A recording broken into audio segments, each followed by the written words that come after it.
Flat में भी questions मिलेंगे, ठीक है।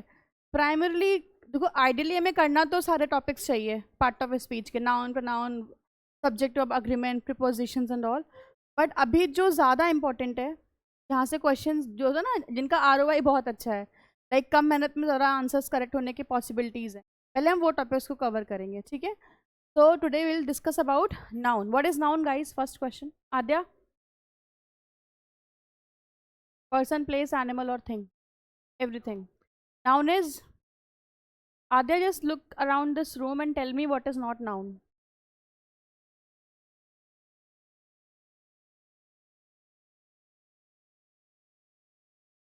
Yeah. Everything is what? Noun. Basically whatever things are present, वो भी noun है.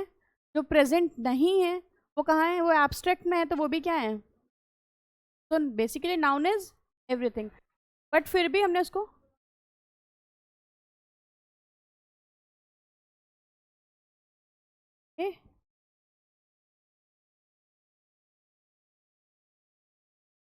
तो noun is basically everything.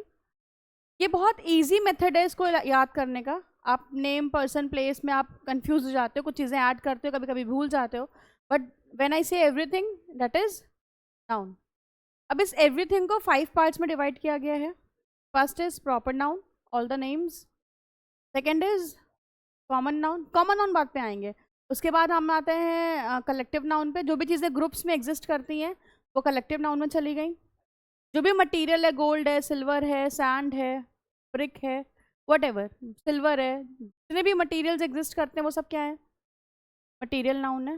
Third abstract, जो चीज़ें टैंजिबल नहीं होती हैं, जिन्हें हम छू नहीं सकते, महसूस कर सकते हैं, मतलब एनर्जी की बात हो रही है, एनर्जी को हम सिर्फ फील कर सकते हैं, करेक्ट, छू तो नहीं सकते, तो सारी चीज़ें कहाँ चली जाती हैं? एब्स्ट्रैक्ट। अब भूत है, नहीं दिखता है ना, बट एब्स्ट्रैक्ट थिंग है। XYZ कोई भी, लव एब्स्ट्रैक्ट, हेट्रेड एब्स्ट्रैक्ट, सब क्या हो जाएगा? Abstract noun. एंड जो नहीं है, अब जो इन सारी चीज़ों को फिगर आउट करने के बाद जो चीज़ें बच जाती हैं, जिनका स्पेसिफिक हमें कुछ समझ नहीं आता है, वो कहाँ चली जाती हैं? कॉमन नाउन में। Is that clear to everyone? Questions यहाँ से नहीं बनते हैं, ये तो एक बेसिक, एक जेनेरिक इन्फॉर्मेशन थी नाउन को लेकर के। क्वेश्चन बनेगा यहाँ से।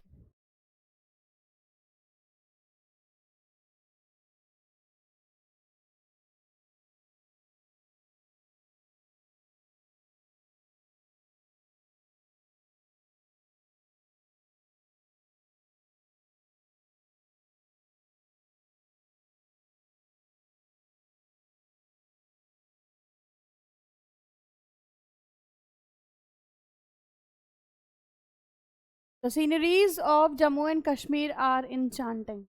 So what is the error here? Is it correct? Maybe it is correct, maybe it's not. You tell me, what do you feel? Is it correct? Adya?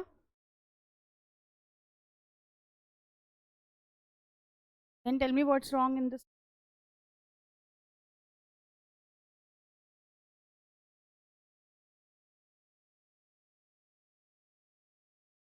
Okay, take 1-2 seconds, 10 seconds and just tell me what you feel. मतलब sentence सामने लिखा हुआ है, the sceneries of Jammu and Kashmir are enchanting.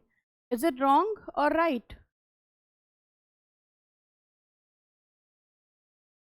It is right. It is wrong.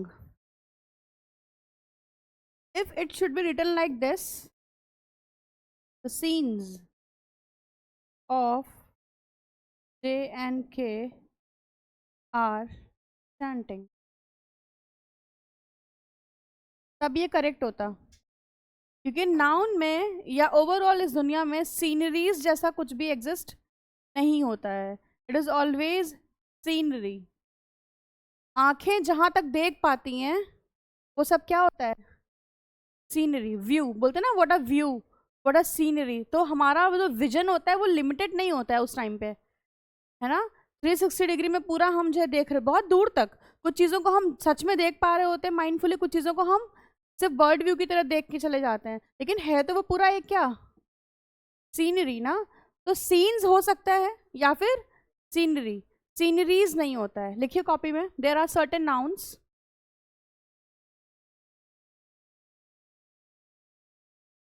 there are certain nouns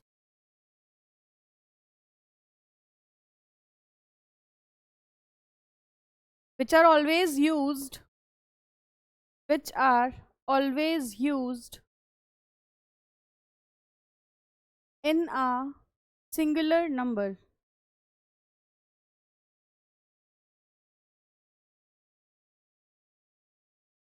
In a singular number. अब कैसे कैसे words हो सकते हैं, मैं सारे इंपॉर्टेंट वंस लिख रही हूँ यहाँ पे. Words can be like poetry, never poetries. क्या होता है? Many poetry but not many poetries. ठीक है. मशीनरीज नहीं होता, क्या होता है? मशीनरी. स्टेशनरीज नहीं होता है, क्या होता है? स्टेशनरी.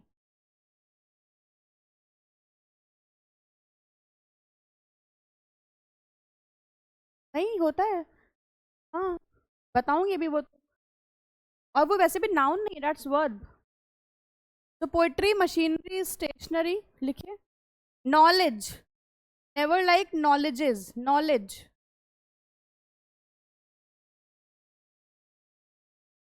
परसेंटेजेस नहीं होता, क्या होता है? परसेंटेज. लिख लीजिए, मैं बोल देती हूँ. परसेंटेज. नेक्स्ट लिखिए. Baggage, never like baggages. क्या होता है? बैगेज. एक हो या 10 हो, it will always B baggage. अच्छा, कैन आई से कि शी वोर मल्टीपल ज्वेलरीज.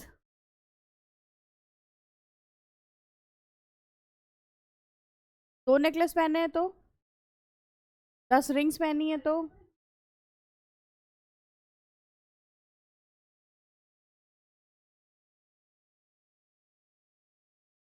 मैं पूछ रही हूँ.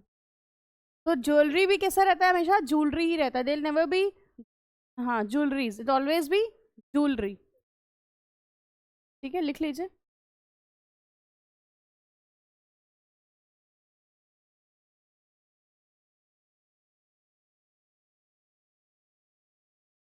Crockery, crockery, never crockeries. And सबसे इंपॉर्टेंट, लगेज. लगेज पे क्वेश्चन बहुत बार बनता है. Never like luggages, it's always be luggage. सबसे इंपॉर्टेंट है इसमें scenery, poetry, machinery, jewellery and luggage. ये 5 ऐसे वर्ड्स हैं जहाँ से क्वेश्चन बहुत ही फ्रीक्वेंटली बनता है. आगे लिखिए, मैं और बता रही हूँ. 2 चीज़ें और इंपॉर्टेंट है. That is traffic. It's never like traffics, jams, ऐसा कुछ नहीं होता. Always traffic. And second is information. I have multiple information. Multiple informations is wrong. I have multiple pieces of information. अगर हमें एक से ज़्यादा information है तो हम क्या बोलेंगे? I have multiple pieces of information. या I have 2 piece of information, ना कि informations. Have you gathered some informations is wrong. Have you gathered some pieces of information. Information को हम multiple करने के लिए we use word piece. ठीक है. जैसे ब्रेड्स नहीं, ब्रेड हम लोग क्या बोलते हैं? स्लाइसेस बोलते हैं ना. 3 स्लाइसेस ऑफ ब्रेड, है ना, बिल्कुल वैसे ही. अब फॉरेन में तो स्लाइस मिलती ही नहीं है, it's always a loaf. You cut it down at your place, है ना, अकॉर्डिंगली. ठीक है. नेक्स्ट लिखिए. इसी में एक वर्ड बहुत इंपॉर्टेंट है, फर्नीचर. यहाँ से क्वेश्चन रिपीटेडली बनता है. फर्नीचर. फर्नीचर सोफा सेट हो, काउच हो, बेड है, कुछ भी है, XYZ आपके रूम में. जैसे यहाँ पर भी है अगर फर्नीचर, लेट सपोज, तो फर्नीचर्स नहीं होगा, क्या होगा? फर्नीचर. लेकिन अगर आपके पास एक ही रूम के अंदर मल्टीपल कैटेगरी का फर्नीचर है, जैसे कि रोमन अलग, आपने रोमन आर्किटेक्चर अलग होता था, फ्रेंच का थोड़ा फर्नीचर अलग होता है, उनके कलर्स भी इनफैक्ट अलग होते हैं. तो अगर ऐसे कुछ सेग्रीगेटेडली आपके पास अलग अलग मल्टीपल काइंड ऑफ फर्नीचर है, तो आप बोल सकते हो we have different kind of furnitures. सिर्फ उस केस में, otherwise it will always be furniture. ठीक है. यहाँ ये बहुत इंपॉर्टेंट है, मैं वापस बोल रही हूँ. एग्जाम में क्वेश्चन एज इट इज बनता है यहाँ से, अगर आप CUET भी दे रहे हो तो भी. ठीक है. ओके, नेक्स्ट चलते हैं. लिख लिया यहाँ तक?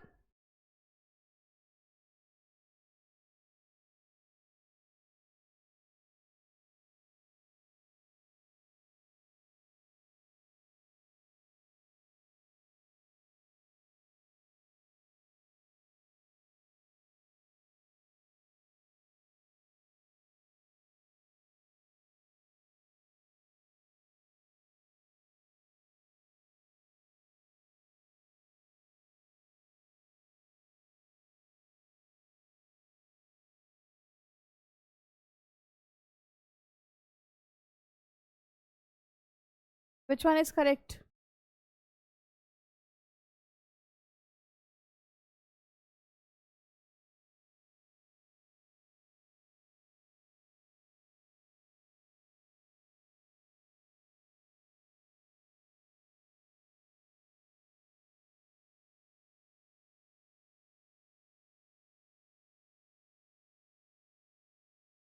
बोलिए, first one is correct, second one is wrong, both are correct. First वाला आपको पता है, my mathematics, sorry mathematics is an easy subject. अब जैसे ही मैथमेटिक्स को हम पर्सनली यूज करेंगे या फिर जैसे ही मैथमेटिक्स स्पेसिफिक हो जाता है, स्पेसिफिक कैसे हो गया, इसके आगे क्या लगा हुआ है, मतलब किसकी मैथमेटिक्स की बात हो रही है, माई मैथमेटिक्स। तो मैथमेटिक्स कैसा हो गया, स्पेसिफिक हो गया। तो being particular in nature it will take always are, क्योंकि जैसे ही ये स्पेसिफिक होता है इसका मतलब हो जाएगा calculation.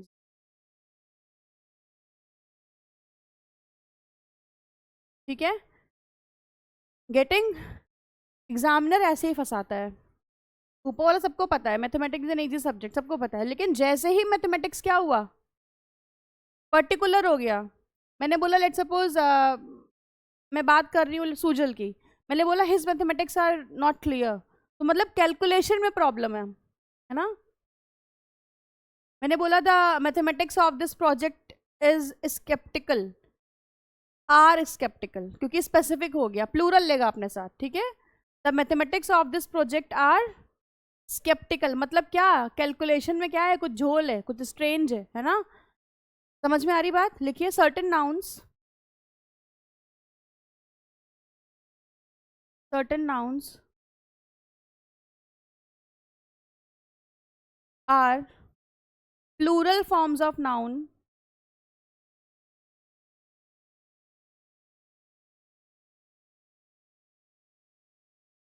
which are actually singular,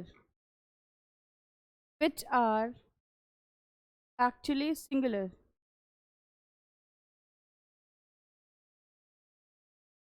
They take singular verb and they take singular verb. Singular verb, कुछ ऐसे नाउन्स हैं जो क्या है, दिखते कैसे प्लूरल हैं बट होते कैसे हैं, सिंगुलर। जैसे मैथमेटिक्स, इनिंग्स, देखिए mathematics, innings, news, civics. News is plural और सिंगुलर? इसको इंपॉर्टेंट मार्क करिएगा, क्वेश्चन बनता है यहाँ से। Civics, politics, physics, ethics, economics,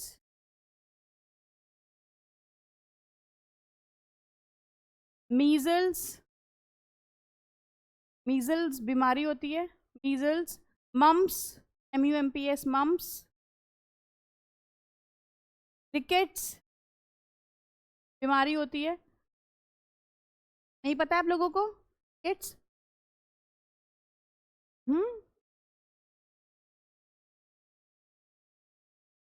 rickets, singles, athletics, athletics, etcetera. Next लिखिए, important rule, if singular looking if plural looking, देखिए if plural looking subjects, if plural looking subjects, if plural looking subjects are particularized, are particularized और possessed, मतलब जिसमें possessive form है, my mathematics है ना, his economics, ऐसे, और possessed, they become plural noun. कैसे, क्या बन जाते हैं वो, प्लूरल नाउन। फिर से एग्जाम्पल देखिएगा एक, if you'll try your best get it the right answer.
ऊपर प्लूरल लुकिंग नाउन है बट होता कैसा है, सिंगुलर। पॉलिटिक्स इज, क्योंकि हमने क्या लगाया है साथ में, सिंगुलर नाउन के साथ सिंगुलर वर्ब, तो politics is a dirty game. Sentence is correct. अब है यहाँ पर सेम पॉलिटिक्स है बट अभी कैसे हो गई है, पॉलिटिक्स ऑफ इंडिया, है ना। अब इंडिया के रिस्पेक्ट में बात हो रही है, तो ये पॉलिटिक्स कैसी है, पर्टिकुलराइज है या स्पेसिफिक है, क्या हो जाएगा अपने साथ, क्या लेगी अपने साथ, the politics of India are good. Getting my point. ऐसे ही कोई भी चीज़ अगर इकोनॉमी को लेके भी बना सकते हैं ऐसे ही कि the economics of this project are sceptical, तो मतलब क्या है, इनके पूरे ही फिनांस में क्या है, झोल है ना। तो आप समझ जाइएगा कि अगर स्पेसिफिक हो रहा है तो क्या लग जाएगा, आर, या फिर प्लूरल वर्ब, वॉज वर्ब भी हो सकता है, सॉरी वर्ब भी हो सकता है। ऊपर है तो singular verb, plural looking noun है बट है कैसा, ये सिंगुलर है। यहाँ पर भी वो है अगेन सिंगुलर ही, लेकिन जैसे ही ये पर्टिकुलराइज हो जाता है ये अपने साथ क्या लेता है, प्लूरल वर्ब। मैंने लिखवा दिया है आप लोगों को, ठीक है, डन। नेक्स्ट लिखिए। There are some nouns, there are some nouns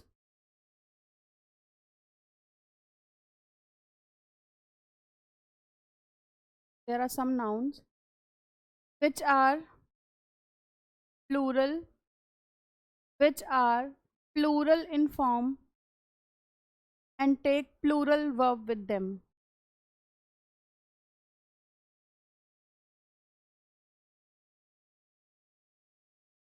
They take plural verb with them. There are some nouns which are plural in form and take plural verb with them.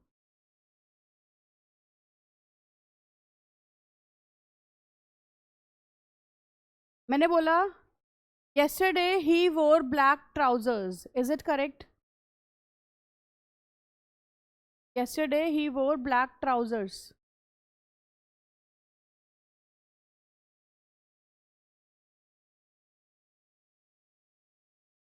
सही है। Yesterday he wore black pants.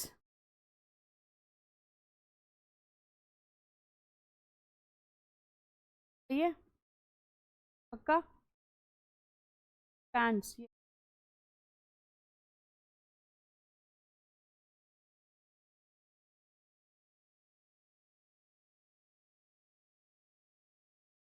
Yesterday he wore black pants. सही है। क्या गलती है, pant होगा, ही वोर black pant, right, but ये गलत है।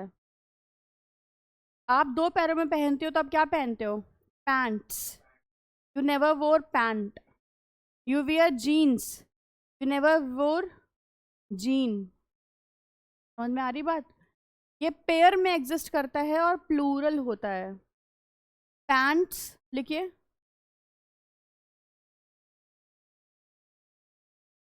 फर्स्ट लिखिए।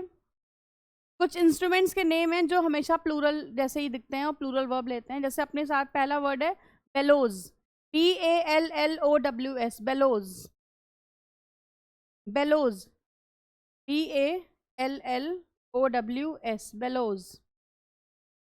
Second is spectacles, spectacles,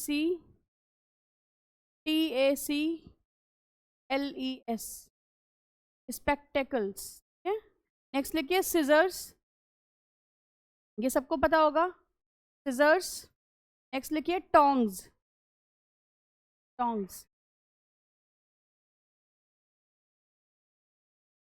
next लिखिए pincers, जो क्लास तुम्हारी छूट गई बेटा वो देख लेना, बट इंपॉर्टेंट है. pincers, ये इंस्ट्रूमेंट्स के नेम है जो रिपीटेडली पूछे जाते हैं. फिर नेक्स्ट लिखिए trousers and pants, socks, shoes, ये सब पेयर में होता है. ठीक है,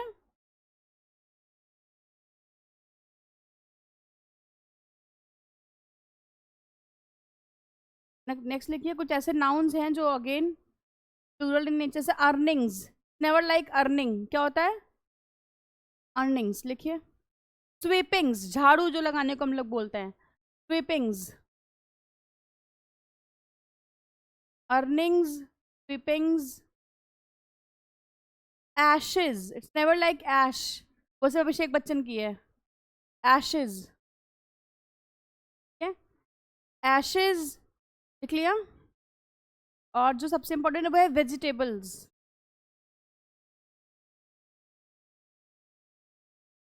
troops, particulars, it's never like particular, क्या हो जाता है? Particulars.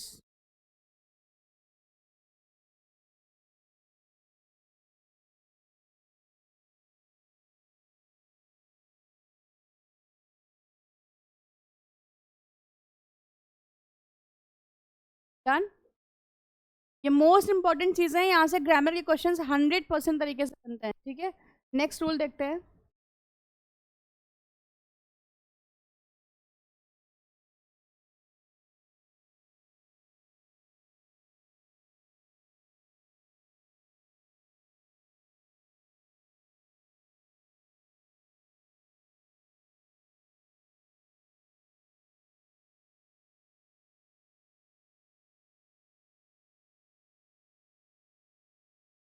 What is wrong here? Is it correct? क्या होगा?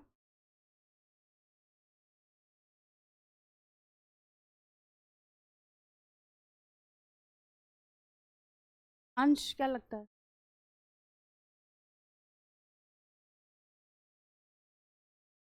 यस, रुपीस में एस नहीं होगा, notes will be fine.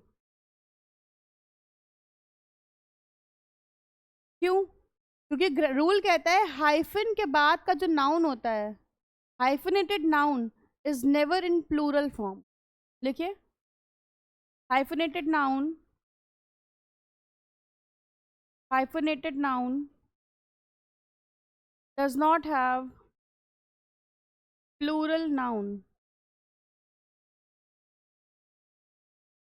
Hyphenated noun does not have plural form.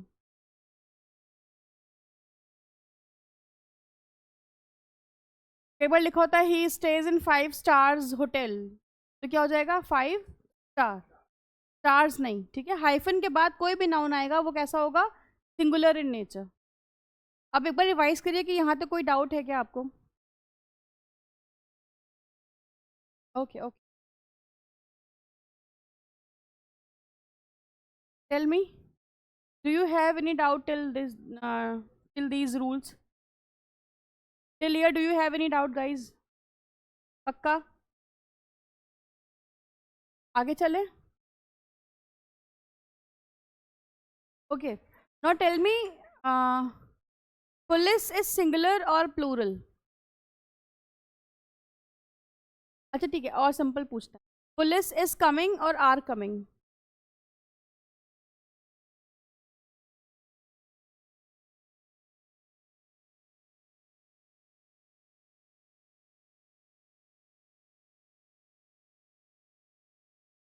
Ma'am जो पूछ रही हो तो सब उल्टा ही हो रहा है, तो उल्टा ही बताते हैं इस बार, है ना? अच्छा, cattle are grazing in the field और cattle is grazing in the field, क्यों? नंबर ऑफ क्या? सिर्फ शीप ही होता है? कैटल में सिर्फ शीप होता है? कैटल्स होता है कि कैटल होता है?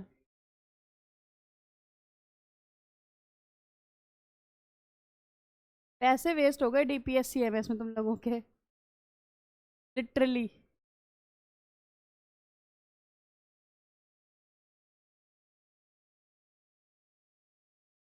What do you did? What they do there? मतलब what kind of lectures they provide to you?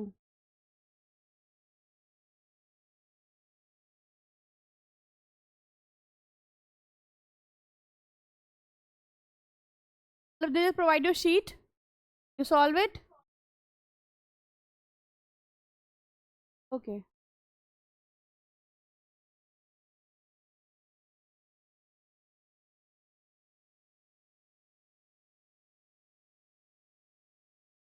So you have never asked कि SLAT का syllabus ये है? They don't provide the mocks even of SLAT.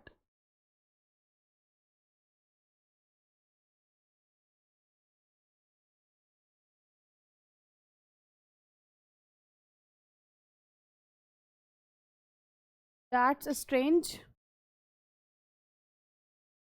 but ठीक है.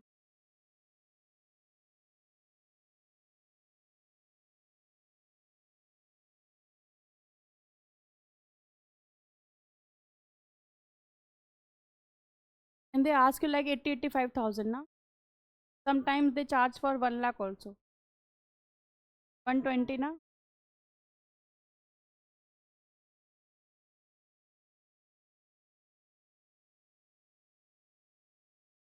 In friendship you give 1 lakh.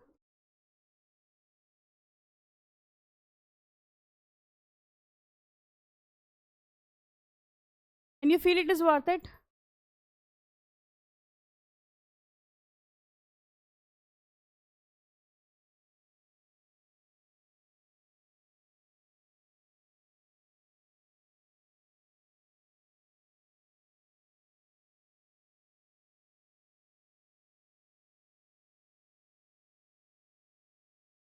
ठीक है, क्या ही कर सकते हैं. But still they have a good amount of money they take from aspirant of. I know. See, this is the irony of the society. The person who puts lot of efforts, but don't want to pay them. Okay?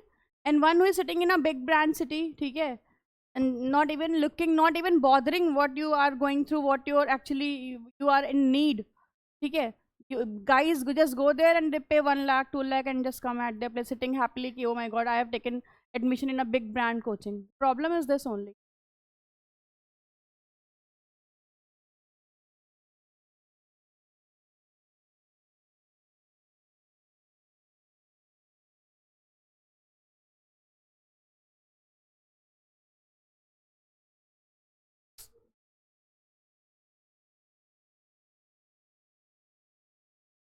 The problem is, see, the problem is not even in freshers also. ठीक है, ऐसा नहीं है कि कोई fresher आ रहा है तो वो अच्छा नहीं पढ़ाएगा.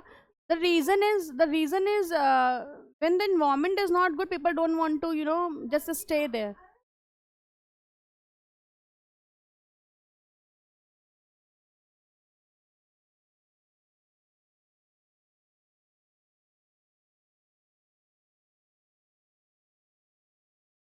I can relate with this. ठीक है, it's never too late. You are here now. So cattle is again plural. Police is singular or plural? Plural. Police is plural. लिखिए, rule लिखिए. Certain collective nouns.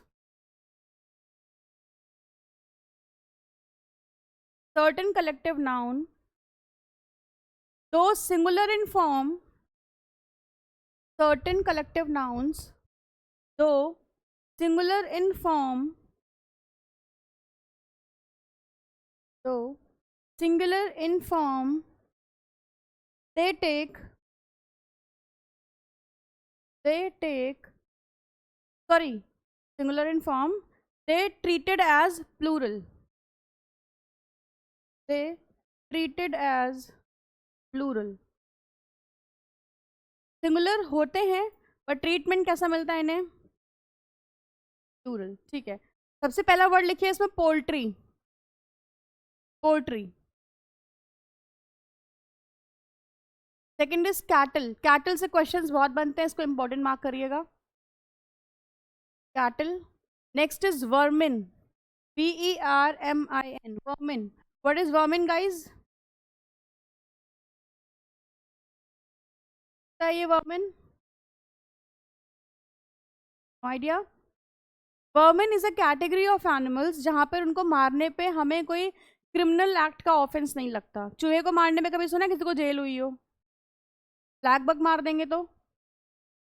बस vermin is a category जिसमें उन animals को मार सकते हैं जो ह्यूमन काइंड्स के लिए नुकसान पहुंचाते हैं, ठीक है, और उन्हें मारना it's not a criminal offence, ठीक है। तो वर्मिन। नेक्स्ट लिखिए, पुलिस लिख लिया था आपने, पुलिस लिखिए। क्वेश्चन बनता है पुलिस से भी और वर्मिन से भी। Next is gentry. we use gentry but we don't know it is plural or singular, right? Gentry सुना है आप लोगों ने? अक्सर लोग बोलते हैं कि लुलु मॉल की जेंट्री नहीं अच्छी, वे पलाशियों की है ना? तो जेंट्री इज व्हाट? आने जाने वाले लोग, वहाँ के जिस तरीके के लोग होते हैं, किसी मोहल्ले में जिस तरीके के लोग रहते हैं वो उसकी जेंट्री बनाते हैं, ठीक है। नेक्स्ट लिखिए, पीजेंट्री। पीजेंट्री।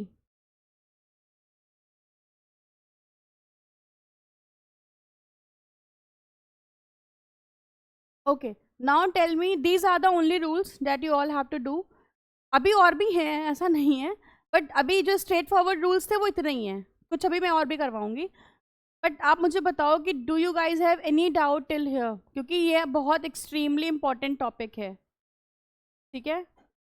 जो भी बच्चा एलिट दे रहा है, CUET दे रहा है, स्लैट दे रहा है, उनके लिए ये मोस्ट इंपॉर्टेंट रूल्स हैं।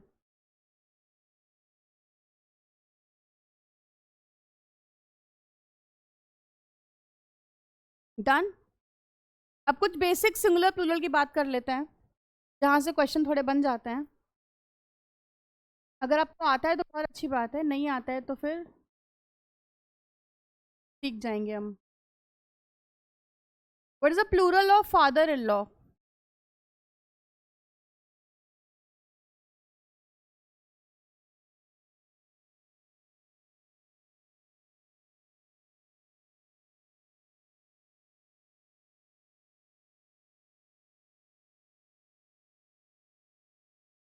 Okay, no tell me what kind of noun it is, father in law कैसा नाउन है ये नाउन है भी या नहीं, ये मुझे बताओ आप। नाउन तो है, क्योंकि नाउन इज एवरीथिंग। कौन सा नाउन हुआ?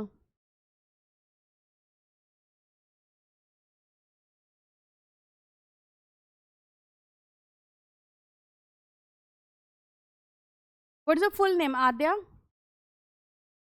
सिंह। आद्या सिंह क्या है? प्रॉपर नाउन है, Aadya is a proper noun, name है। फादर इन लॉ दो नाउन मिलके बनाते हैं तो ये हो जाता है कंपाउंड नाउन। क्या हो जाता है? Compound noun. जैसे केक, शॉप। केक और शॉप दोनों नाउन है, एक साथ है तो क्या हो जाएगा? सिंह भी नाउन है और आद्या भी नाउन है, क्या हो जाएगा? गेटिंग? तो अब मुझे बताओ उसको प्लूरल कैसे बनाएंगे, फादर इन लॉ को?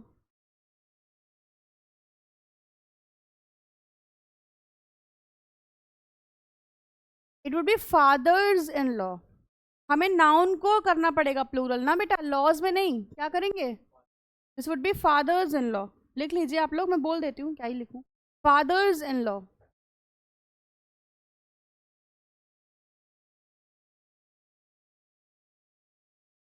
Fathers in law.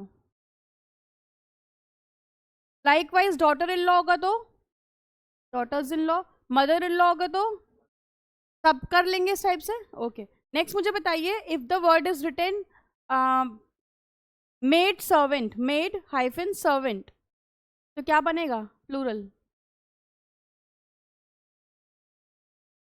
Made servants. If it is written man killer,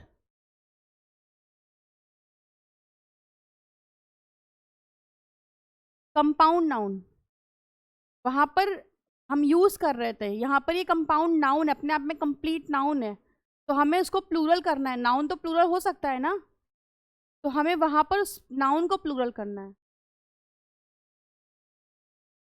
made servants correct है। अब मुझे बताओ, मैन किलर्स है, मैन किलर है अगर, तो प्लूरल क्या हो जाएगा? Man's killers, man's killer, men's killer.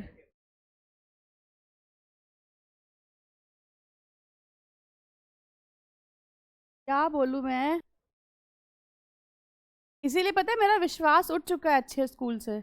मेरा बच्चा होगा तो उसको प्राइमरी में पढ़ाएंगे हम, गवर्नमेंट स्कूल में। Since seriously, I am done with DPS, CMS, LPS. You guys have been in English medium since KG, and right now you are in, noun ही हिला पड़ा है, जो सबसे पहला प्राइमरी टॉपिक होता है ये हर क्लास का। जैसे आपकी लाइफ में ग्रामर का इंट्रोडक्शन होता है, उससे पहले आप क्या पढ़ते हो? और अभी आप कितने सालों से नाउन पढ़ रहे हो? मोटा मोटी, और ज़्यादा ही होगा बल्कि। ग्रामर ही तो आती है द मोमेंट यू स्टार्ट। अब फिर से मेरे को क्या बोलूँ, तुम लोग मेरे से सच सुन ही लेते हो। If you belong to ICSC board, correct, उनका लेटर लिखने का एक फॉर्मेट होता है। यहाँ पे डियर आएगा, यहाँ सर आएगा, यहाँ ऐसे एक फॉर्मेट। फिर ये आती है बॉडी, करेक्ट, फिर यहीं पे कहीं पे थैंक यू मेंशन करना होता है। नाउ यू जस्ट, हाँ, सेकंड पैराग्राफ चेंज करना होता है।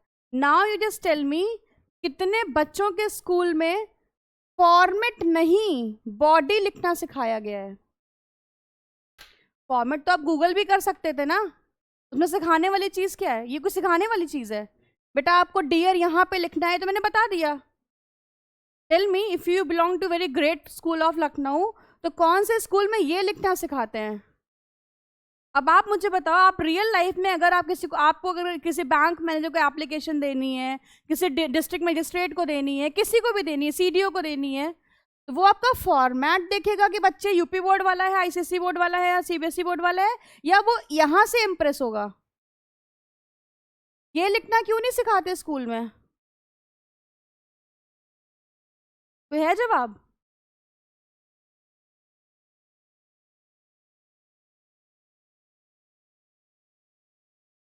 लेकिन जो ये 2 नंबर की बॉडी है, इम्पैक्टफुल क्या ज्यादा है? तो why don't we you know, क्या मैं बोलूँ, why don't we ask to our teachers कि मैडम जिंदगी में तो 3 नंबर की ये फॉर्मेट ने 2 नंबर की बॉडी ही काम आनी है। मेरे फादर का जब एक्सीडेंट हुआ इन दिसंबर 2021 आई गेस, तो उनके इलेक्शन में ड्यूटी लगी हुई थी उस टाइम पे। You know, my father is teacher in government school, and he met with an accident.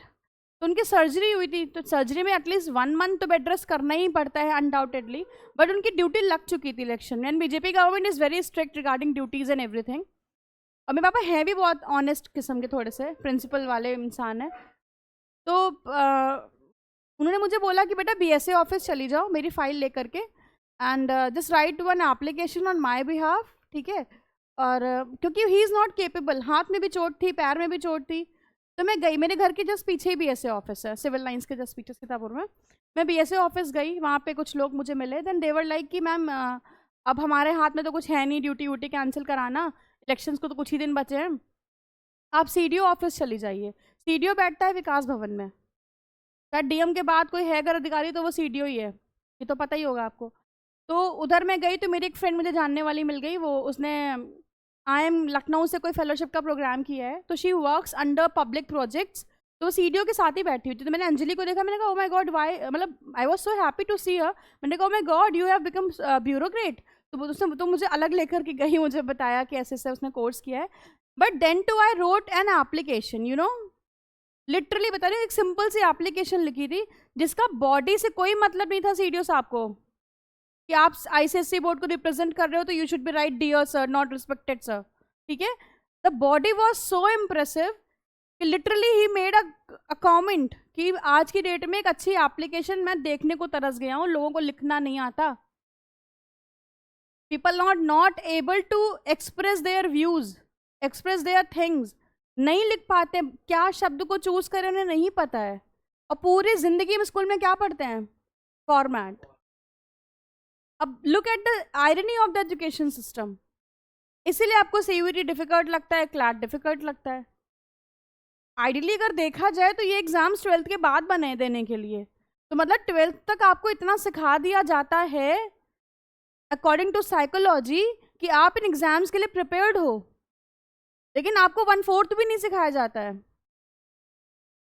This is the irony of the this modern day education.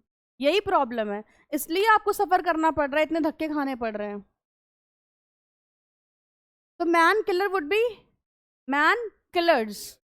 ये मैन कम्युनिटी को रिप्रेजेंट कर रहा है, मेंस किलर नहीं होगा, क्या हो जाएगा, मैन किलर्स। मैंने बोला वुमेन हेटर। अब ये वुमेन पूरी वुमेन को रिप्रेजेंट कर रही है, हेटर्स का नंबर बढ़ रहा है तो क्या हो जाएगा, गेटिंग। ये सारे कॉन्सेप्ट्स क्लियर होने चाहिए आपके, लिख लीजिए। एंड एक सबसे ज्यादा जो commonly asked it is commander in chief. तो when it is commanders in chief, this is correct plural of commander in chief, ठीक है। Mention it in your copy.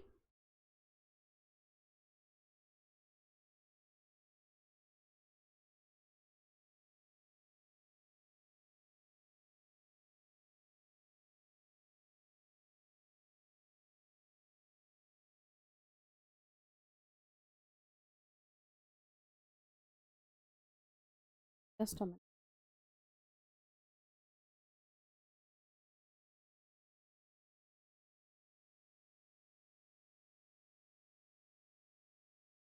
Done, आगे चलते हैं।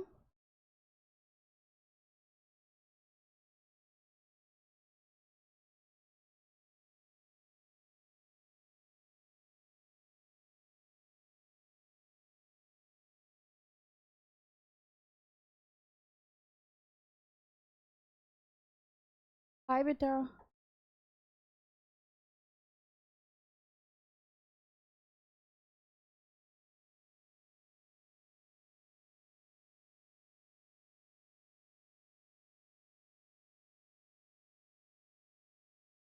What's your name, Christy, nice. Pandemic has eradicated, be comfortable, है ना। The pandemic has eradicated villages after villages, is it correct.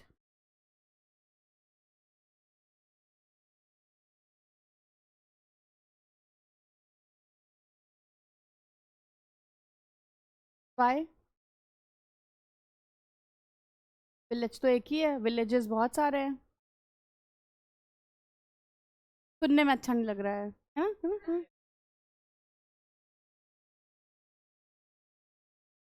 हमको तो लिखना है villages after villages. I know you guys believe ये वाला सेंस जो सुनने में अच्छा है वही सही है। The pandemic has eradicated village after village, इसलिए नहीं कि सुनने में खराब लग रहा है, वो इसलिए क्योंकि यहाँ पर एक सिंटेक्स होता है, noun plus preposition plus same noun. ये हमेशा सिंगुलर रहते हैं, क्या, नाउन। दोनों नाउन सिंगुलर रहते हैं अगर बीच में क्या है, प्रिपोजिशन, और आसपास सेम। मैच आफ्टर मैच, है ना। वो एक बहुत फेमस डायलॉग है ना सन्नी देओल का कि तारीख पर तारीख, तारीखों पर तारीखों नहीं हो रहा है, क्या हो रहा है, तो वही match after match, day by day, kind of बोलते हैं ना, वैसे ही। ये क्वेश्चन सीयूईटी में रिपीट हुआ था कई बार, आगे भी आने के चांसेस हैं किसी भी एग्जाम में, लिख लीजिए। पहले आप सेम सेंटेंस लिखिए, फिर इसको करेक्ट लिखिए।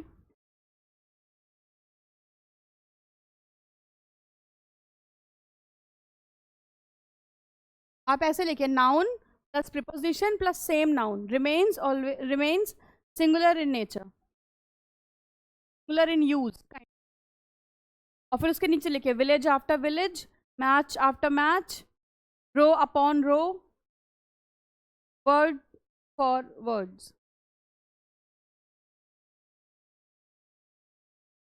Done Aadya, all three, row after row upon row लिखा, row upon row, word for word, match after match and village after village, ठीक है।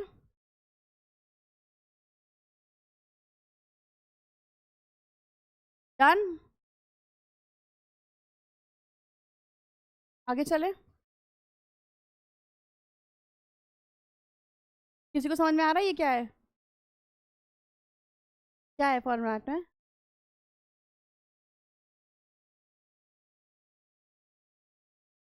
सी, रोट लर्निंग इज इफेक्टिव। रटा दिया है, डियर कहाँ मेंशन होना है, एड्रेस किधर मेंशन होना है, थैंक यू कहाँ लिखना है, but nobody is talking about the part which is going to create impact in this entire world. वही तो तुम्हें कितने अच्छे से पता है ना, conclude the format. What about the body?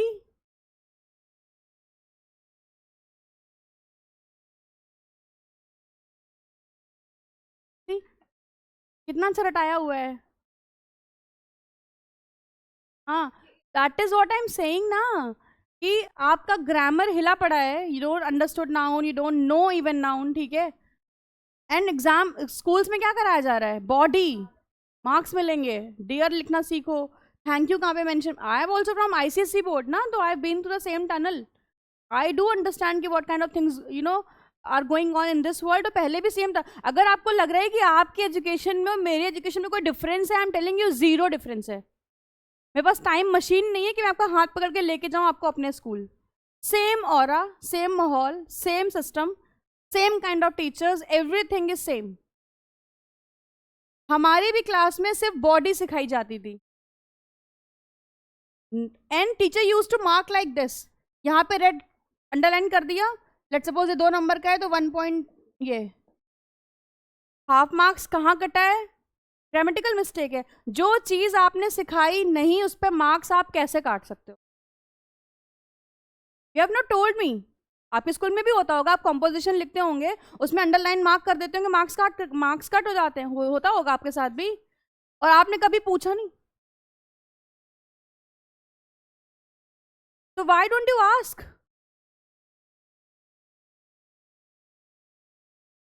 हमें नहीं सही लगा मतलब क्या, हमारा कोई फंडामेंटल राइट नहीं है क्या? देखो प्रॉब्लम तो यही है, हम अपने स्कूल में बेवकूफ़ बन के बैठते हैं, सुबह उठ के तैयार हो जाते हैं डिस्ट्रैक्शन प्रैक्टिस करने के लिए, कुछ नहीं सीख रहे माँ बाप। मेरे पेरेंट्स को आज तक इस बात का प्राउड है कि उन्होंने अपने बच्चे को एलपीएस में पढ़ाया, और उनको इस बात का और भी ज़्यादा प्राउड है कि I have been a badge holder and I had full glamour in my school. लेकिन मेरे को घंटा कोई लर्निंग काम नहीं आई स्कूल की। Literally I am saying this, rote learning is not effective thing. आखिर आपको अब कोचिंग टू कोचिंग जाना पड़ रहा है ना, the reason is this, 20 number का कॉम्पोजिशन जो कि यूपीएससी में भी लिखना होता है, जो इंडिया का सबसे बड़ा एग्जामिनेशन है यूपीएससी, वहां पर भी जो 9 एग्जाम्स होते हैं उसमें ऐसे लिखना पड़ता है, और ऐसे लिखने की शुरुआत स्कूल में होती है, तो आइडियली सिखाना कहाँ चाहिए, but they just underline it with red marks and don't even tell the reason कि क्यों 20 में 15 मार्क्स दिए हैं। और अगर ग्रामर के काटे हैं तो ग्रामर आपने सिखाई कब? मैं भिड़ गई थी एक बार अपने टीचर से, मैंने कहा ठीक है अच्छी बात है आपने काट लिया, आप मुझे ये बताओ किस चीज़ का काटा है। बेटा यहाँ पर इज नहीं लगता, यहाँ पे आर नहीं लगता। मैंने कहा कब बताया स्कूल में आपने मुझे? मे बी मैं एबसेंट होगी उस दिन, even I have not got notes from my you know fellow. कब पढ़ाया आपने ये? I went to the principal office, जो चीज़ पढ़ाई नहीं गई है उसका नंबर क्यों काटा है आपने? मम्मी तो हमको ढूंढ रही घर जा करके, इंग्लिश मीडियम में पढ़ाया था, आईसीएसई बोर्ड में पढ़ाया, फिर भी नंबर कम आ रहे हैं।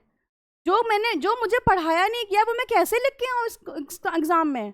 मुझे कैसे पता होगा कि कब जो है मैथमेटिक्स के साथ आर लग रहा है, कब मैथमेटिक्स के साथ इस लग रहा है?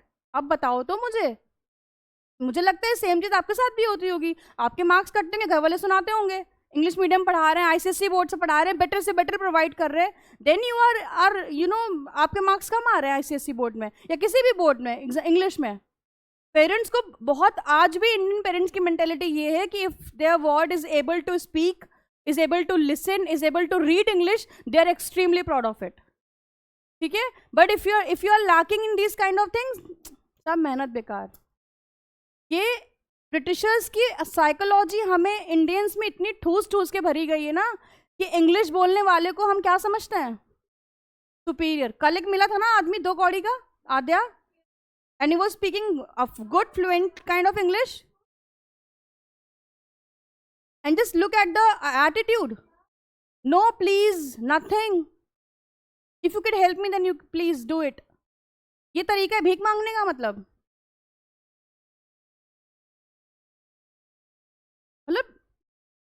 भीख इंसान कैसे मांगता है? Please please, no please, can you just come over there with me to pay there. मैंने कहा why would I go there with you. मतलब अंग्रेजी को इतना ज्यादा सुपीरियर माना गया है इंडिया में आज भी कि उसको कोई हड़का नहीं पा रहा है भिखारी को, कि मारेंगे 1-2 थप्पड़ ना भी तुम्हारी सारी इंग्लिश यहीं उतर जाएगी। बेवकूफ।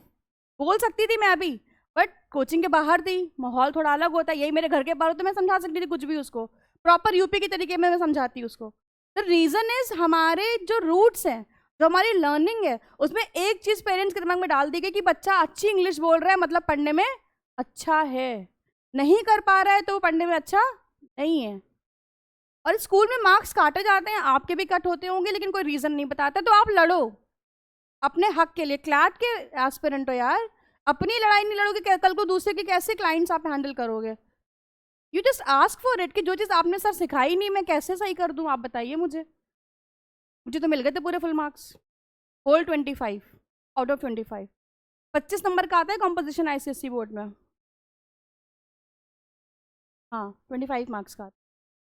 16 मार्क्स मिले थे मुझे, चिढ़ गई थी मैं। 3.5 पेज लिखने के बाद 16 नंबर मिलेंगे तो क्या होगा, गुस्सा आएगी ना। गई मैं लड़ी, मुझे मिले नंबर, फिर सबको मिले। तो ये चीज़ है। कभी आप ये सोचो ना लाइफ में कि आपको एक अलग से मौका मिलेगा कुछ कर दिखाने का, तो कभी नहीं। जिंदगी आपको रोज मौका देती है कुछ अलग तरीके से सोचने का। It is just we are living a sedentary life and passive lifestyle कि हमें हर चीज नॉर्मल दिखती है। गेटिंग?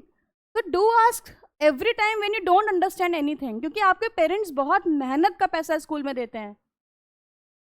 आप समझ रहे हो मेरी बात? जिसका एहसान वो आप पे जिंदगी भर दिखाएंगे, और आप जो एहसान ले रहे हो उनका, ठीक है, क्योंकि उन्हें इस बात का बहुत प्राउड होता है। मैं अपने बच्चे को DPS में पढ़ा रहा हूँ, मैं CMS में पढ़ा रहा हूँ, मैं लॉरेटो में पढ़ा रहा हूँ, मैं लमाटने में पढ़ा रहा हूँ। बच्चा सीख तो कुछ नहीं रहा है, और वो तुम पे पूरा इम्पोज, तुम्हारी पढ़ाई पे हर महीने में 20,000 खर्च करता हूँ, 30,000 खर्च करता हूँ, और तुम्हें उसका 1/4 भी लर्निंग नहीं मिल रहा है। Do ask for your rights कि सर ये मत कर, जो आपने नहीं सिखाया है।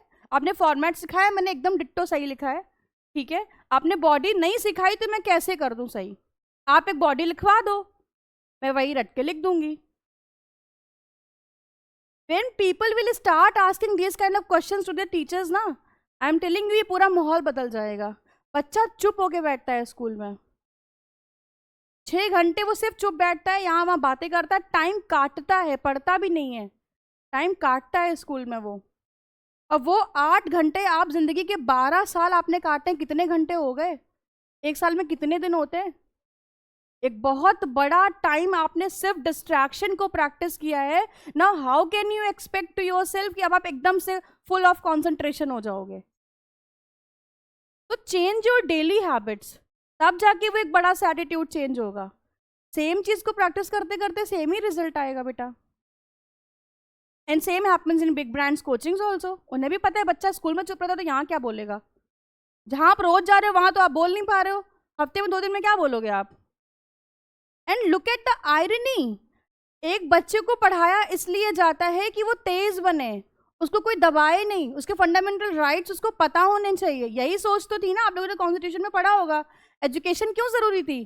ताकि आपको कोई एक्सप्लॉइट ना कर सके, और हमारा हर रोज एक्सप्लॉइटेशन हो रहा है एंड वी आर साइलेंट। तो do ask for your things. If you don't know, you are paying enough, do ask it कि ये नहीं पढ़ाया आपने, आप मार्क्स मत काटिए मेरे, आप पढ़ाएंगे मैं नंबर लेकर आऊंगा। आप नहीं बोलोगे तो दिल just make you B full. आप ऐसे कोचिंग टू कोचिंग्स जाते रहेंगे, कुछ नहीं होता है। वहाँ भी some teachers are very good, they teach you, they put their 100%, and some are like the way you have experienced. है ना, आते हैं शीट्स डिस्ट्रीब्यूट कर देते हैं, सोल्यूशंस बता देते हैं, खत्म। ये काम तो ऑनलाइन भी हो सकता था, व्हाट्सएप कर देते, हम घर में ही लगा लेते। टाइम वेस्ट आगे, that is what I am saying, time waste, money waste, energy waste, and getting we are getting. तो आगे चलते हैं, वरना ये बहस चलती रहेगी ऐसे ही। हमने प्लूरल सिंगुलर भी देख लिए हैं। अब है इसमें इंपॉर्टेंट एक रूल, दैट इज, पहले तो हम कुछ केसेस देखेंगे। ग्रामर में आइडियली तो 4 केसेस होते हैं, बट हम सिर्फ 3 की बात करेंगे। पहला है नॉमिनेटिव केस, जिसको हम अपनी बेसिक लैंग्वेज में, लूसिड लैंग्वेज में सब्जेक्ट भी बोलते हैं, that is subjective case. Second is positive, spelling गलत हो तो आप देख लीजिएगा। पॉजिटिव तो आपको पता ही है, अपॉस्ट्रॉफी वाला चीज़ें होती हैं पॉजिटिव। लास्ट को बता सकता है मुझे? ये छोड़ो, इसको भी हटाओ, पहले ऑब्जेक्टिव लिखते हैं। ऑब्जेक्टिव, ऑब्जेक्टिव भी नहीं, एक्यूजेटिव, आईसीएससी बोर्ड वाले हो ना। एक्यूजेटिव, एक्यूजेटिव जिसका एक और नाम है, that is objective. Then I will write positive case. ये 3 केसेस पे पूरे ग्रामर के चीज़ें चलती हैं। Do you have any idea about these cases? किसी भी सेंटेंस को फ्रेम करने के लिए, चाहे वो बेसिक सेंटेंस हो या एक द हिंदू, इकोनॉमिक टाइम्स या न्यूयॉर्क टाइम्स जैसे बड़े न्यूज़पेपर का एक प्रोफेशनल वर्ड सेंटेंस हो, हम इन केसेस को जाने बिना नहीं लिख सकते। This is the ABC of grammar. ठीक है, कैसे होता है ये देखिएगा। मैंने बोला ही, नॉमिनेटिव केस। मैंने बोला हिम, ऑब्जेक्टिव केस। मैंने बोला हिज, कौन सा केस? पॉजिटिव। समझाती हूं मैं। मैंने बोला he is reading, sentence is he is reading. Subject क्या है यहां पर? केस कौन सा हुआ? ठीक है, ही इज रीडिंग, आप बुक मान लेते हैं। यहाँ पे ऑब्जेक्ट क्या है? बुक। ठीक है, आगे चलते हैं, बट ये कोई ऑब्जेक्टिव केस नहीं है ना, it is just an object. Are you getting Srishti? Okay, next I am writing I like him. Who is the doer? कौन लाइक कर रहा है? आई। अगेन कौन सा केस? नॉमिनेटिव। किसको कर रहा है? The person is in objective, क्या हो जाएगा ऑब्जेक्ट? हिम। ठीक है, मैंने बोला आई एम हिज सिस्टर। ये जो आई है, इसका रिलेशन किसके साथ है? मतलब ये आई किसको बिलोंग कर रहा है? मतलब इसका पोजीशन है आई पे। कौन सा केस हो गया? ये 3 केसेस सबसे इंपॉर्टेंट। ठीक है, पहले लिखते हैं फिर आगे समझते हैं। He, him, his, likewise, she, her, hers. नहीं सुना है कभी हर्स? क्योंकि यूज बहुत कम किया है ना। नेक्स्ट लिखिए दे, देम, यहाँ पर देयर्स। लिख लिया? इरेज कर दूं?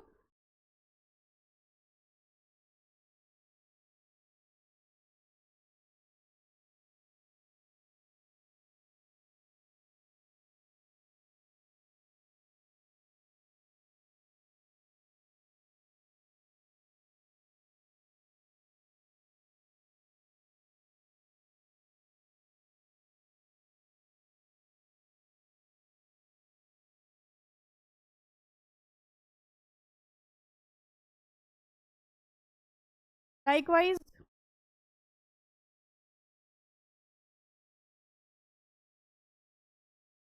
अगर यहाँ पर इट है, नॉमिनेटिव, ऑब्जेक्टिव क्या हो जाएगा? it remains same. Possessive, it's its. Same goes, अगर यहाँ पर you है, objective will always remain you, और ये क्या हो जाता है, योर्स. ट्रूली, सिंसियरली लिखा होगा हमने कई बार, है ना. नेक्स्ट है आई. I is nominative. ऑब्जेक्टिव क्या होगा, मी. Possessive, mine. दोनों. ठीक है. कुछ बचा, वी बचा है अभी. We, objective, us. पॉजेसिव, लिख लीजिए कॉपी में. ये क्यों पढ़ाया है, क्योंकि मुझे इसके आगे रूल्स बताने हैं, तो आपका बेसिक क्लियर होना चाहिए.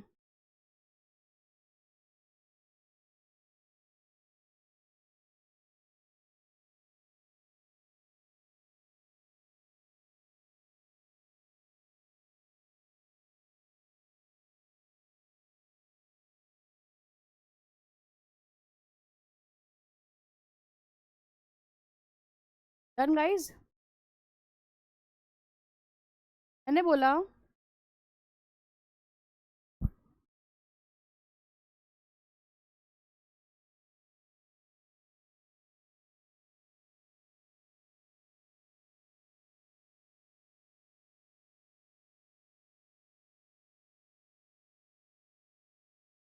Is it correct.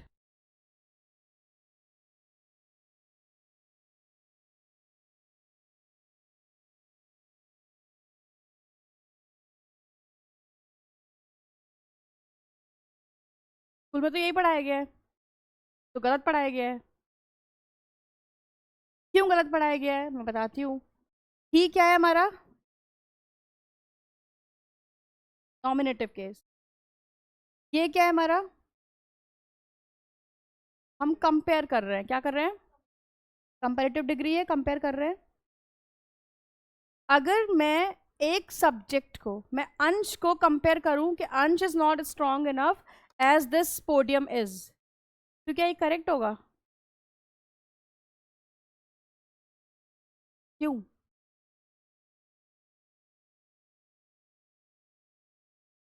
कंपैरिजन के लिए पैरामीटर क्या होना चाहिए, सेम. जब ये सब्जेक्ट है, तब जब ये नॉमिनेटिव केस है विच मीन सब्जेक्ट, और यहाँ पर ये क्या है, ऑब्जेक्ट, मतलब ऑब्जेक्टिव केस या फिर एक्यूजेटिव केस. तो नॉमिनेटिव केस का कंपैरिजन एक्यूजेटिव केस के साथ फेयर कैसे हो गया, इट इज अनफेयर. ठीक है. बहुत सारे स्कूल्स में बताया जाता है this would be like he is smarter than she is. मैं लिखती हूँ, मैंने लिखा he is smarter than she. ये तो करेक्ट है 100%. ठीक है. ही भी नॉमिनेटिव केस और शी भी क्या है, नॉमिनेटिव केस से कंपैरिजन हो रहा है, 100% करेक्ट है. क्वेश्चंस बहुत बनते हैं ग्रामर में. लेकिन बहुत सारे स्कूल्स में, हो सकता है आपके स्कूल में बताया गया हो, यहाँ पर एक इज ऐड कर दीजिए. किसके बताया गया स्कूल में, एनीवन, किसी के स्कूल में बोला जाता है ऐसे, he is smarter than she is. DPS में बोला जाता है, सही बोल रही है वो. ये जो पैटर्न होता है, ये होता है यूएसए का पैटर्न, यूएस पैटर्न. और हम कौन से इंग्लिश फॉलो करते हैं. तो जब ये क्वेश्चन एग्जाम्स में आते हैं, आपको जो मर्जी आए बोलो, 90% गलत ही बोलते हैं, कोई फर्क नहीं है, क्योंकि वो स्पोकन में है, नो बडी माइंड्स इट. आपको समझ में आ गया, बात खत्म हो गई. लेकिन द मोमेंट आपको लोग चेक करते हैं on the basis of the grammatical rules, वहां पर ये गलत हो जाता है, क्योंकि ये यूएस इंग्लिश का पार्ट है और हम उसे फॉलो नहीं करते हैं. तो this would B he is smarter than she. ठीक है. ये क्वेश्चन बहुत बार बनता है. ठीक है. ओके. देखिए कॉपी में एज इट इज सारी चीजें.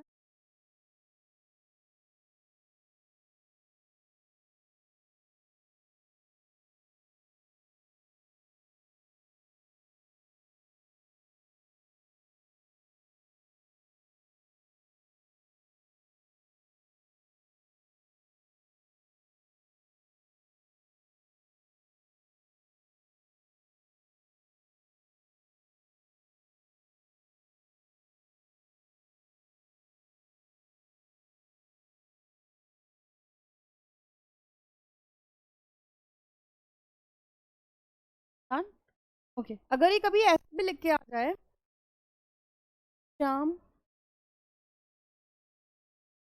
इज स्मार्टर देन हर, अभी भी ये गलत है। क्यों? क्योंकि श्याम क्या है हमारा, नाउन है और नॉमिनेटिव केस में है। हम नाउन को रिप्लेस करके क्या लिख सकते हैं यहाँ पे, ही। अगेन हम हिम तो नहीं लिखेंगे ना श्याम की जगह पे। तो जब हम हिम नहीं लिख सकते तो फिर हम कंपैरिजन नहीं कर सकते ऑब्जेक्टिव केस के साथ। तो यहाँ पर भी क्या हो जाएगा, गेटिंग? ठीक है ओके। एक सेंटेंस लिखिए, if I were him, if I were him I would have come, if I were him I would have come, if I were him I would have come. Is it correct guys? Why? तो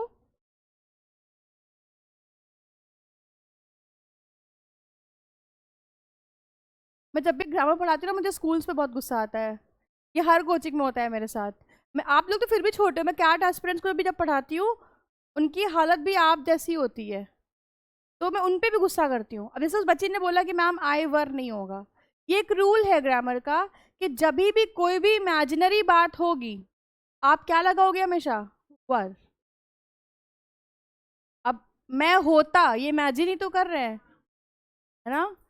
मैं India की president होती, I wish I were the president of, जब भी imagination की बात आएगी आप क्या लगाओगे, सिर्फ और सिर्फ वर। लिख लीजिए नोट बना करके कहीं। Very good Srishti. देखिए, for imaginary things we use were. Other than this what is the error in this question? Sorry, अरे बोलो ना, डर क्यों रही हो? हाँ ही होना चाहिए था। इफ आई वर ही, क्यों नहीं, इफ आई वर हिम नहीं, इफ आई वर ही।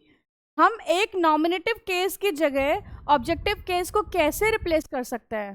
नहीं कर सकते हैं रिप्लेस। भाई आप ऐसे समझो, किसी को अपनी एक्स गर्लफ्रेंड को रिप्लेस करना है प्रेजेंट गर्लफ्रेंड से, अब वो गर्लफ्रेंड ही बनाएगी, बॉयफ्रेंड तो नहीं बनाएगा ना वो, कि टेस्ट चेंज कर देगा एकदम।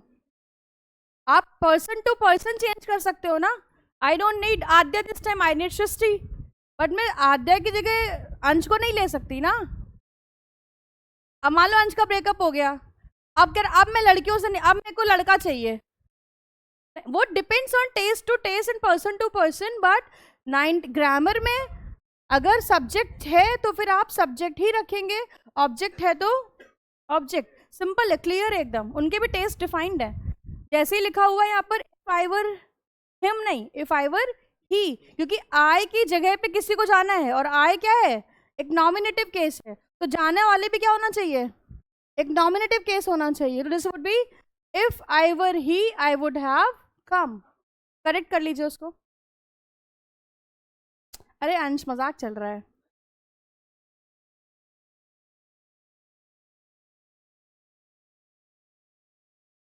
Done.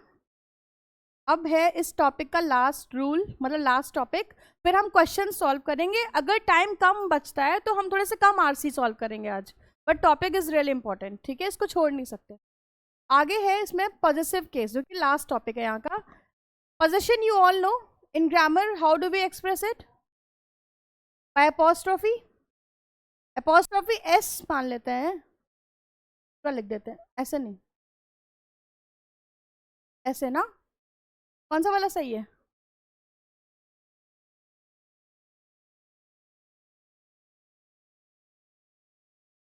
Okay, the major is apostrophe, simple, ठीक है। ये अपॉस्ट्रोफी का साइन है, हम लगाएंगे। लेकिन क्यों लगाएंगे, क्यों पॉजेसिव केस पढ़ना इंपॉर्टेंट है? क्योंकि जो भी लिविंग बीइंग्स हैं वो अपना पोजेशन शो डिस्प्ले कर सकती हैं।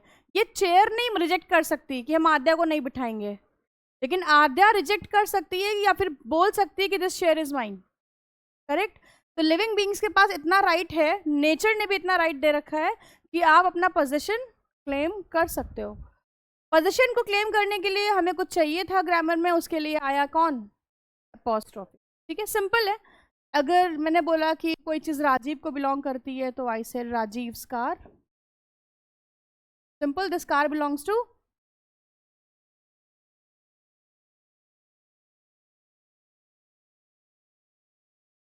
करेक्ट है।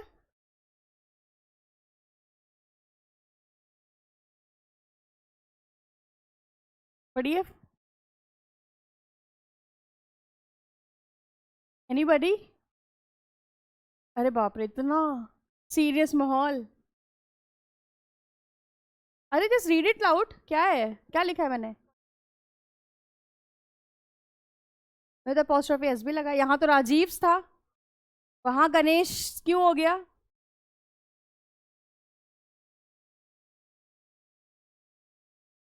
कितने दल बदलू टाइप के हो तुम लोग भाई, हाँ, वेरी बैड। ओके, इसके पीछे भी एक रूल है। If a noun ends in hissing sound, if a noun ends in hissing sound, Ganesh, Suresh, Mahesh, Jesus, justice, सब क्या है? Hissing sound. तो जब भी किसी ग्रामर, किसी भी नाउन में हिसिंग साउंड है, माना उसमें एस नहीं है, माना मैंने गणेश में लास्ट में एस नहीं है, लेकिन साउंड तो है। ठीक है, क्या है? साउंड तो है। साउंड जब एस का आ रहा है तो आपको अलग से अपोस्ट्रोफी एस लगाने की जरूरत नहीं है। You just need to put the apostrophe. This is Ganesh car, Ganesh idol, not Ganesh's, Suresh's, Mahesh's, नहीं। when लिखिए, when a noun ends, when a noun ends, when a noun ends hissing sound, when noun ends in hissing sound,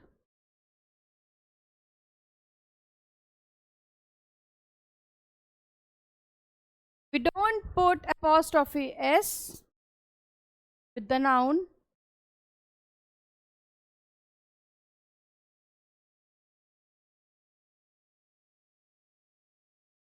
We just put apostrophe। Symbol बना लीजिए और नीचे example लिख लीजिए। 2-3 examples लिखिएगा। Justice लिख लीजिएगा, गणेश लिख लीजिएगा, सुरेश भी लिख सकते हैं, what ever you feel like.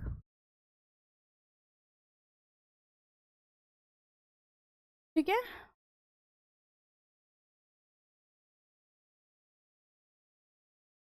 Next.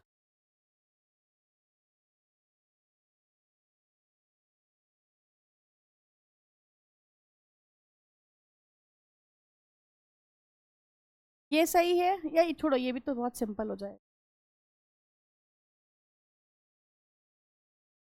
अगर कोई है नाउन और वो एंड होता है एस और एस में, जैसे गर्ल्स,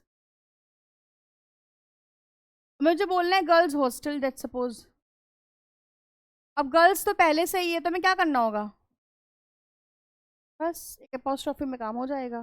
तो जब कोई नाउन एंड हो रहा है एस के साथ, तो we just put apostrophe, don't put apostrophe S. आधे, इज इट क्लियर? नहीं नहीं, कंफ्यूजन है। ओहो हो। अगर स्लैट देना है तो you just be regular in the classes, तुम्हें कुछ नहीं करना पड़ेगा अपने एंड से। I will do it everything for you. You have to invest your efforts, but not in hunting। देखो, 2 टाइप के एफर्ट्स होते हैं, स्मार्ट और एक अजीब से। समझ नहीं आता क्या करूं, कहाँ से करूं, कैसे करूं, इसी सब में टाइम निकल जाता है। When you have a mentor, आपकी ये मेहनत बच जाती है। Just be regular in class, be consistent in class, rest all I will take it. तुम्हें सिर्फ वो करना है जो मैं क्लास में करा रही हूँ, ये तुम्हें आना चाहिए। अगर मैं नेक्स्ट डे पूछ रही हूँ what is the meaning of regicide, तो you have to tell me it's a killing of king. इतनी लाइबिलिटी आपको लेनी पड़ेगी, रेस्ट आई विल टेक। ठीक है, it's my promise to each and every one of you. अगर आप मेरे क्लास को सिंसियरली लेते हो और आप उतनी प्रैक्टिस कर रहे हो जो मैं बोल रही हूँ, I am telling you, you will be in one of the great college of India of law. It's my promise to every one. I take guarantee of my content, I take guarantee of children also. अगर आप वो कर रहे हो जो मैं बोल रही हूँ तो आपका सिलेक्शन नहीं रुकेगा, इट्स माई प्रॉमिस। मतलब मैं सिग्नेचर कर सकती हूँ स्टैम्प पेपर के नीचे। अब आप वो नहीं कर रहे हो जो मैं बोल रही हूँ तो फिर आप ब्लेम करो कि मैम आपने कहा था, तो मैम भगवान तो नहीं है at least. I am just trying to be a good human being, that is what I am saying कि आप उतना ही कर लो जितना मैं बोलती हूँ, उतना ही बहुत है। उतना भी आप नहीं करते, यू गाइस डोंट। मुझे पता है आप में से बहुत से लोगों ने कल रीडिंग नहीं करी है, चेहरे बता रहे हैं। I am efficient face reader. आपकी एफर्ट जब आप करोगे ना, आपका फेस बताता है कि आप बच्चा मेहनत कर रहा है, रिफ्लेक्शन फेस का बदल जाता है। Okay, so we are done with the 2 cases. Next लिखिए। अच्छा, do non living things take apostrophe S? नहीं, मैंने अभी कहा था नॉन लिविंग बींग्स मतलब इनएनिमेट ऑब्जेक्ट्स। क्या इनएनिमेट? जिसमें एनिमा नहीं है, जिसमें सोल नहीं है, जिसमें हार्ट नहीं है, जिसमें माइंड नहीं है, निर्जीव है वो चीज, नॉट लिविंग। ठीक है, तो इनएनिमेट ऑब्जेक्ट्स जिनको लिविंग बीइंग ही नहीं है तो फिर पोजेशन कैसा? लेकिन फिर भी कई बार हमें ग्रामर में इनएनिमेट ऑब्जेक्ट्स के लिए भी पॉजिटिव चीजें करनी पड़ती हैं, तो we use of. What do we use? Tables leg नहीं होगा, मैंने बोला टेबल्स लेग इज ब्रोकन, नहीं, क्या होगा? Leg of the table is broken. ठीक है, लिख लीजिए कॉपी में, leg of the table is broken.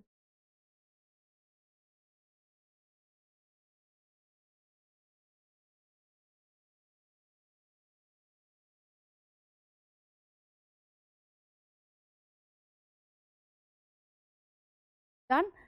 Next लिखिए एक रूल कंपाउंड नाउन वाला, मैंने बोला इज इज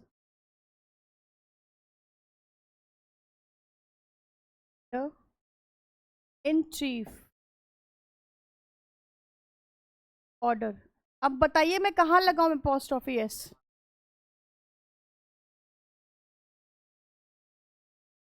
आप सोचो मैं तो आई हैव सम।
प्लूरल करना होगा तो हम कमांडर में एस लगाएंगे, अपोस्ट्रोफी होगा तो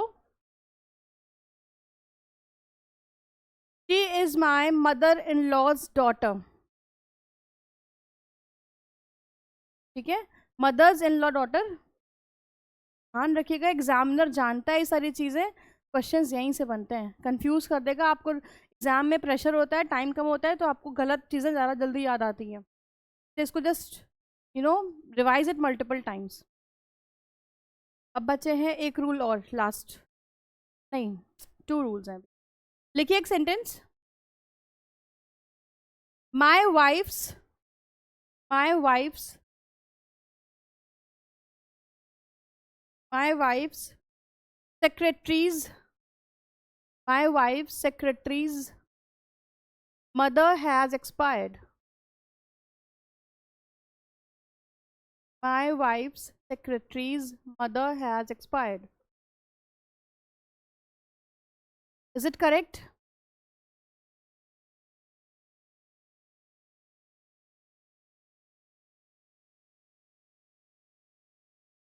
See, grammar says you can't use double apostrophe in a regular sentence.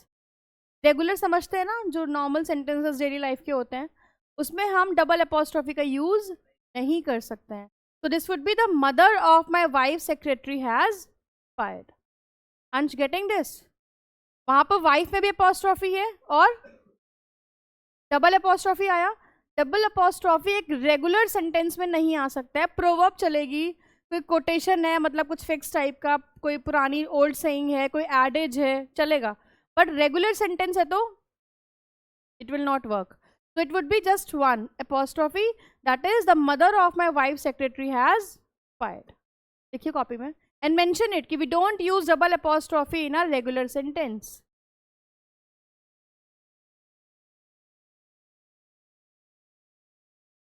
एक बात आपको बता दूं, कॉलेज में भी टेस्ट होता है इंटर्नशिप से पहले, प्लेसमेंट से पहले, और वो भी एप्टीट्यूड का. They ask you language and grammar portion over there also. तो ये सिर्फ यहाँ की लड़ाई नहीं है बेटा, कि तुम्हारे, और तुम तो फिर लॉ में जाने वाले, तुम्हारी तो जीवन भर की लड़ाई है ये. तुम्हारा एक केस बहुत वायरल हुआ था बहुत पहले हिस्ट्री का, कि hang him to the death. याद है? मोतीलाल नेहरू जी का केस था ये. जज ने लिखा था hang him to the death. एक बार लटकाया. एंड मैंने सुना है ऐसा, आई डोंट नो इसमें कितनी सच्चाई है, बट ऐसा है. मे भी मेरा मोतीलाल नेहरू जी का वाला गलत हो, पर्सन कोई और रहे हो, बट ये केस रहा है. मैंने बहुत बार सुना है इसके बारे में. एंड ही वॉज लाइक कि उतारो इसको, अब हो गई, hang him to the death, मतलब कि एक बार लटका दिया, वो नहीं मरा, उसको छोड़ दो.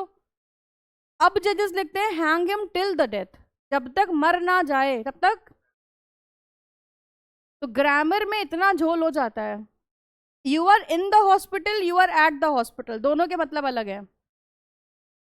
ये है प्रिसीजन. तुम गलत बोल के आओगे, केस हार जाओगे. तो आपकी सी सुप्रीम कोर्ट में सिर्फ इंग्लिश चलती है, और पूरा लॉ का जो इंटरप्रिटेशन है वो किस पे डिपेंड करता है? लैंग्वेज पे डिपेंड करता है. चाहे आप हिंदी, हाई कोर्ट में तो आप हिंदी यूज कर सकते हो, but what about the supreme court? अगर आपकी सोच उतनी लेवल तक है कि मेरे को सुप्रीम कोर्ट तक जाना है, तो you have to be strong at this part also, है ना? तो लैंग्वेज का जो इंट्रैक्शन है, जो इंटरप्रिटेशन है, ये तो आपको सीखना ही पड़ेगा बेटा. ये बेसिक ग्रामर है. आप लोगों को झटका इसलिए लग रहा है क्योंकि आपने अभी तक पढ़ा नहीं है. मुझे भी लगा था, डोंट वरी.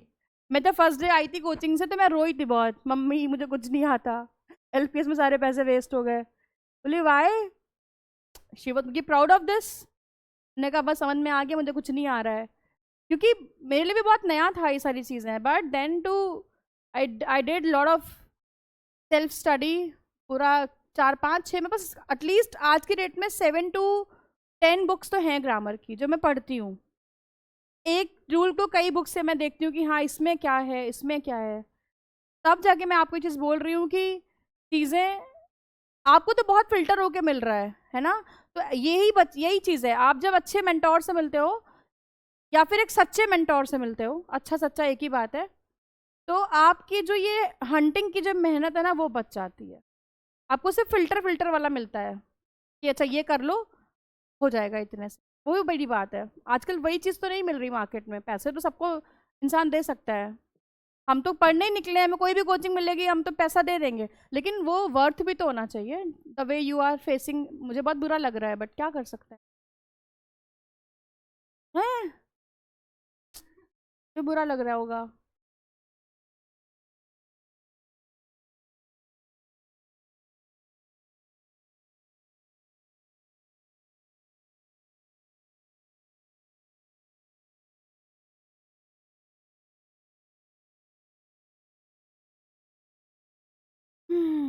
सैड, बट कोई बात नहीं, इट्स नेवर टू लेट.